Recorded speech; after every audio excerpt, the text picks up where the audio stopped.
Our lives are filled with distractions. Email, Twitter, texting. We're constantly connected to technology, rarely alone with just our thoughts.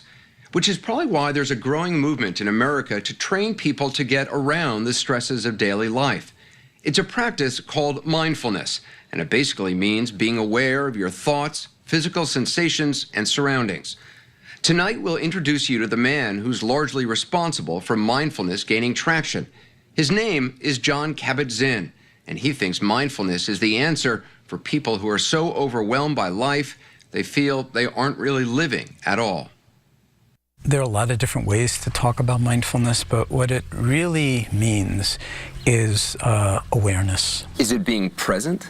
It is being present. That's exactly what it is. I don't feel I'm very present in each moment. I feel like every moment I'm either thinking about something that's coming down the road or something that's been in the past. So ultimately, all this preparing is for what? For the next moment, like the last moment, and then we're dead.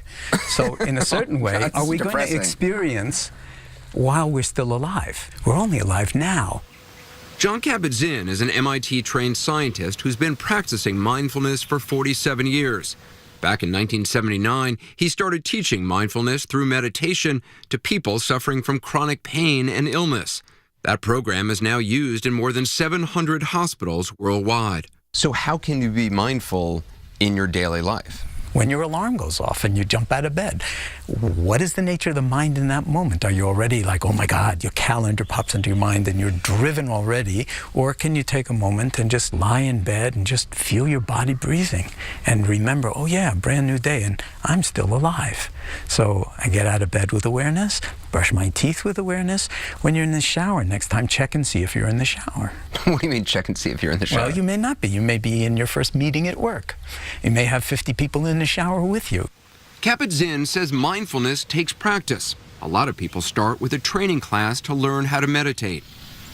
He agreed to teach us at a weekend retreat on a remote mountaintop in Northern California. When we arrived, we were told there'd be no television to watch, no internet, not even an alarm clock. So I'm checking in. The retreat was full of professionals, neuroscientists, business leaders, Silicon Valley executives. Before we began, we all had to surrender our last ties to the outside world. Put your devices in the basket, you know. I'm contributing my MacBook Air and my iPhone, happily. I wasn't exactly happy to give up my phone. I usually check emails several times an hour. So let's take a few minutes and just settle into an erect and dignified posture. The retreat lasted 3 days, and most of that time was spent just sitting there, silently meditating, with occasional guidance from Kabat-Zinn. There's no place to go. There's nothing to do. We're just asking you to sit and know that you're sitting. Knowing that you're sitting may sound simple. Turns out it's not. The mind constantly wanders. The mind has a life of its own. It goes here and there. To not get lost in thought, Kabat-Zinn recommended focusing on the sensation of breathing in and out.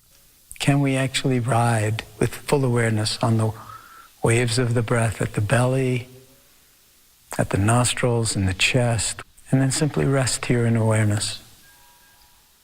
Resting in awareness is one of those phrases used a lot by people who practice mindfulness. But when I tried to do it, it wasn't restful, and I worried I wasn't doing it right. I kept thinking about work. I miss my cell phone. Not alone. Having a little withdrawal, I will say.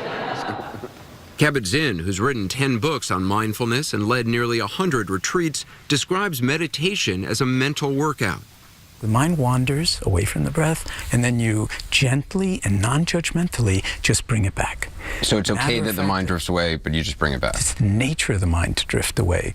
The mind is like the Pacific Ocean. It waves. And mindfulness has been shown to drop underneath the waves. If you drop underneath the agitation in the mind into your breath, deep enough, calmness, gentle undulations. After hours of meditating and 30-minute sessions, it does get easier. Those waves of thought Kabat-Zinn described, they're still there, but you get less distracted by them.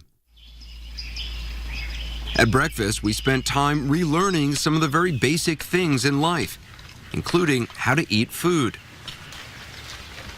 Eating a meal in complete silence is a little awkward, but without conversation as a distraction, you taste more and eat less. This is something called walking meditation. The goal is to learn to be aware of each and every movement and feeling. I know it seems ridiculous, but it does change the way you experience walking. The Zen people from ancient China, when you're walking, just walk. Turns out to be the hardest thing. That's when an you're ancient walking, saying. just walk. When you're eating, just eat. Not from the TV, not with the newspaper. Turns out that's huge. Congressman Tim Ryan, an Ohio Democrat, says mindfulness might look a lot like nothing, but he really believes it can change America for the better. He attended his first meditation retreat in 2008, just days after winning a grueling re-election campaign. But being mindful at a retreat is one thing. We wondered if back in Washington, Congressman Ryan ever worries about how all this looks. Well, you know, I can see myself in high school going, whoa, stay away from those guys. So how do you use it here on Capitol Hill? I'm on the budget committee, for example. There's a lot of conflict, and people say things that get you ramped up. I find myself, as my body clenches up when somebody says something that I know is wrong, or I want to catch them in a lie, or whatever, that just calm down. When it's your turn, you make your point. Hey, man. You don't hear the words calm and Congress together very often, but Ryan is trying to change that. He hosts weekly meditation sessions open to members and staff of both parties. Now shifting the attention to take in the entire body. Have you gotten any Republican congressmen in to meditate with you yet? No. We're working on it. He's written a book about mindfulness and obtained $1 million of federal funding to teach it to school children in his Ohio district. Yeah, like we're calm right now. Yes, you are. I've seen it transform classrooms. I've seen it heal veterans. I've seen what it does to individuals who have really high chronic levels of stress and how it has helped their body heal itself. I wouldn't be willing to stick my neck out this far if I didn't think this is the thing that can really help shift the country. To some people, though, this may sound like kind of new age gobbledygook. There's so many different compelling studies that are showing that this is not New Age gobbledygook. This is potentially transformative of our health and well-being psychologically as well as physically. It can be useful for anxiety, depression, stress reduction. There have been a number of studies that show mindfulness can lead to those benefits, as well as improvements in memory and attention. And at the University of Massachusetts, Judson Brewer, a psychiatrist and neuroscientist, uses mindfulness to treat addiction. This is just the next generation of exercise. We've got the physical, exercise components down, and now it's about working out how can we actually train our minds. Dr. Brewer is trying to understand how mindfulness can alter the functioning of the brain. He uses a cap lined with 128 electrodes. We're going to start filling each of these 128 wells with conduction gel.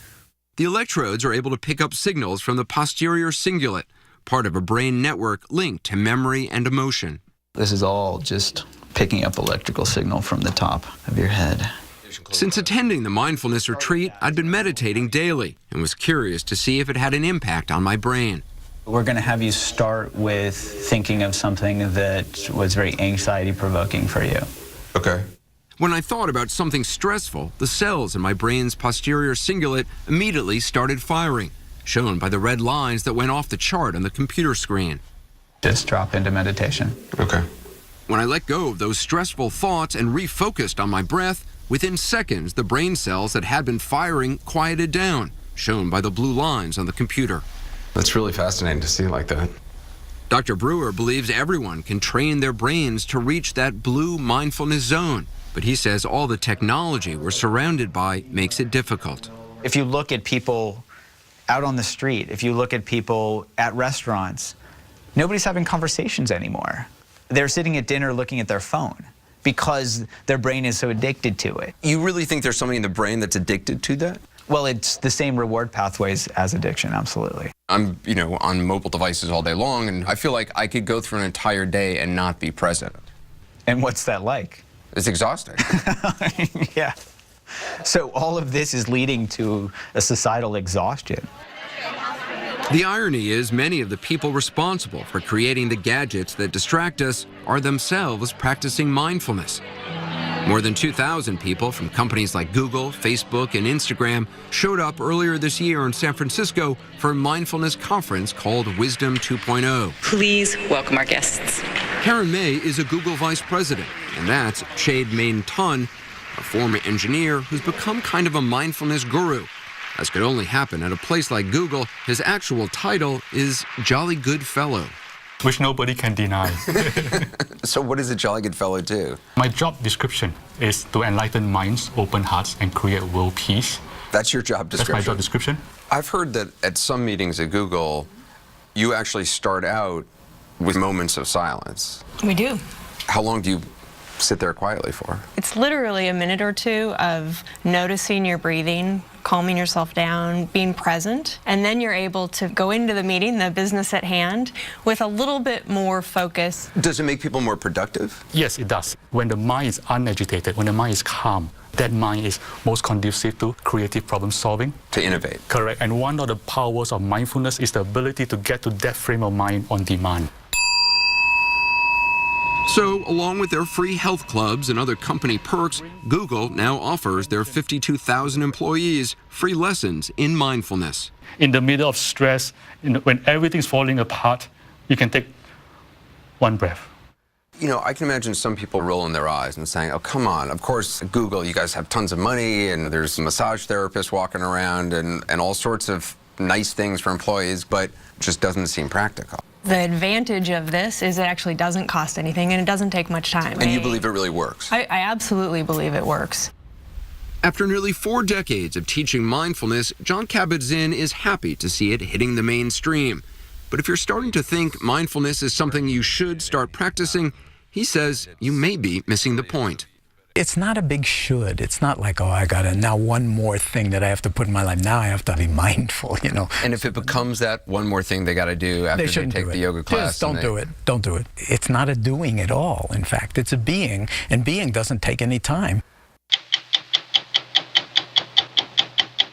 Anderson Cooper tells how mindfulness changed his life. Go to 60minutesovertime.com, sponsored by Pfizer.